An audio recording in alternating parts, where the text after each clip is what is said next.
जायखिया दायो गोसो जायोबा प्रग्राम थांनो हायो दसे खाथियावनो सोलिगासिनो सासे अखा बार अखा फैनायनि खार'नै एसे गोजान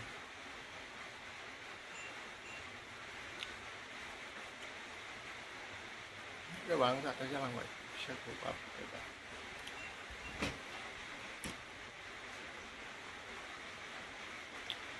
लोंनाय जानाय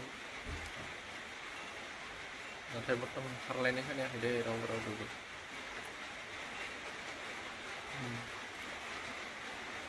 खारनाय खोनाथ'वाखै इन्जय खालायनांगौ बास रंजा मोसा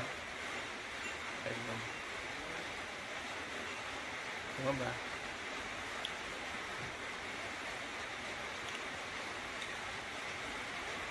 सारि तारिख जायोबा आरो इलेक्सन रिजाल्ट फैलायबाय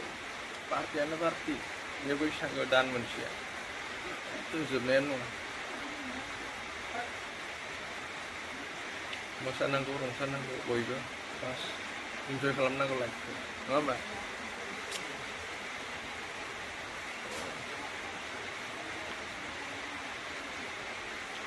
दे होमबा नायलांबाय थादो फांसनखौ जोब्बाय बाय